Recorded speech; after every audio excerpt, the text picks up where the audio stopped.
मैं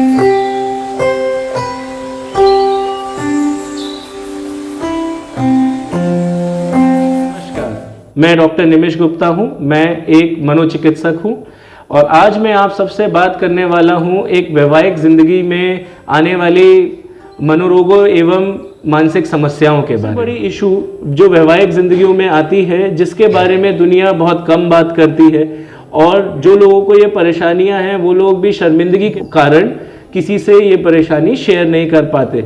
वो परेशानी है सेक्सुअल इश्यूज और सेक्सुअल परेशानी। कई तरह के सेक्सुअल प्रॉब्लम्स मर्दों में और औरतों में देखे जाते हैं।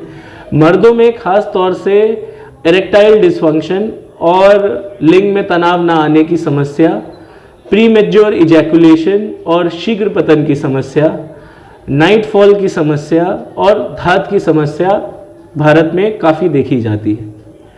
औरतों में संबंध ना बनाने की इच्छा, जिसको लॉस ऑफ लिबिडो कहते हैं, वो काफ़ी हद तक देखी जाती है। अब मैं थोड़ा सा इन दिक्कतों के बारे में आपसे बात करूंगा, इस पे हम थोड़ी सी चर्चा करेंगे।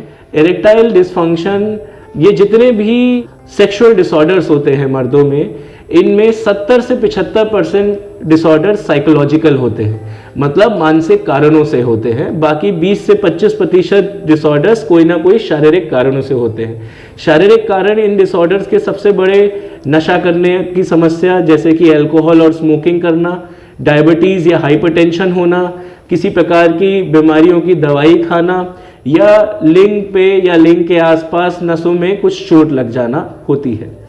जो मानसिक कारण इन दिक्कतों के होते हैं वो ज़्यादातर समय परफॉर्मेंस एंजाइटी के होते हैं। मर्द अपने दिमाग में इस चीज़ को इतना ज़्यादा इस चीज़ से संबंधित डर बना लेते हैं कि सेक्स करने के दौरान, संबंध बनाने से पहले ही उनको ये घबराहट होने लगती है कि क्या मैं अपने पार्टनर को सेटिस्फाई कर पाऊंगा या नहीं। और चूंकि उनके माइंड में ये घबराहट और डर चल रहा होता है, उनका बॉडी इतना अच्छे से रिलैक्स नहीं कर पाता कि वो लंबे समय के लिए लिंग में तनाव बना सके, अपने शरीर में और अपने माइंड में वो उत्तेजना महसूस कर सके, जिसके कारण सिर्फ मर्दों को ही नहीं, उनके पार्टनर्स को भी सेक्सुअल सेटिस्फैक्शन नहीं मिल पाता है, सेक्सुअल संतुष्टि नहीं मिल जा पाती है। और जैसा कि मैंने आपसे बात किया, कम्युनिकेशन के इश्यूज़ की वजह से इसके बारे में इवन हस्बैंड वाइफ आपस में चर्चा नहीं करते हैं, शेयर नहीं करते हैं। पार्टनर भी ये चीज़ हस्बैंड को नहीं बताते हैं कि उनको क्या कमियां दिखाई देती हैं, ना ही हस्बैंड इस बारे में कुछ अपने पार्टनर से डिस्कस करते हैं। शीघ्र पतन की समस्या और प्रीमेच्योर इजैकुलेशन काफ़ी कॉमन समस्या है और काफ़ी हद तक काफ़ी लोगों में ये नॉर्मल भी होता है। अगर हम लड़कपन की बात करें, 18 से 25 साल की उम्र में हमारे बॉडी में सेक्सुअल हार्मोन्स बढ़ने शुरू होते हैं, जिसमें सबसे कॉमन टेस्टोस्टेरोन होता है।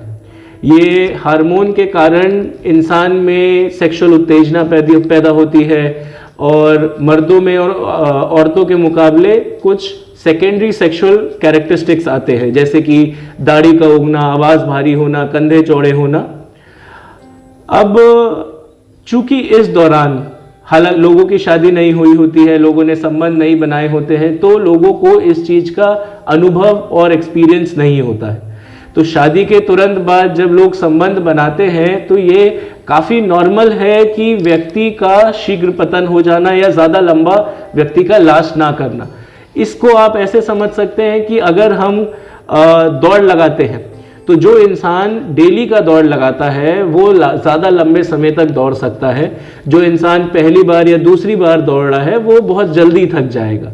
तो जैसे जैसे आपका अनुभव और एक्सपीरियंस बढ़ता जाता है अपने पार्टनर के साथ, आप अपने पार्टनर को ये शेयर करते हैं कि आपको क्या चीज़ें पसंद है और आप अपने पार्टनर से पूछते हैं कि उनको क्या चीज़ें पसंद है, और अब म्यूचुअल सहयोग से एक दूसरे के साथ समय बिताते हैं, संबंध बनाते हैं, वैसे वैसे अनुभव के साथ मैक्सिमम लोगों का शीघ्र पतन की समस्या खत्म हो जाती है।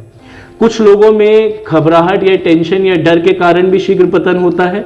दवाइयों के माध्यम से भी हम शीघ्र पतन की समस्या को और लिंग में तनाव ना आने की, इरेक्टाइल डिसफंक्शन की समस्या को खत्म कर सकते हैं।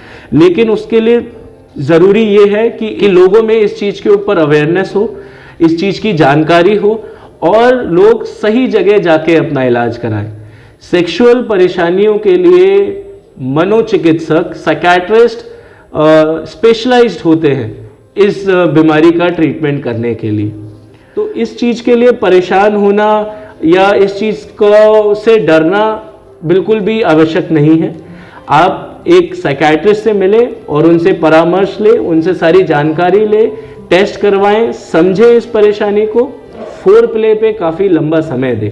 फोर प्ले का मतलब होता है संभोग करने से पहले की प्रक्रिया, जिसमें हगिंग, किसिंग, सकिंग, वो सारी चीज़ें आती हैं और वो सारी चीज़ें एक महिला के लिए बहुत ज़रूरी है।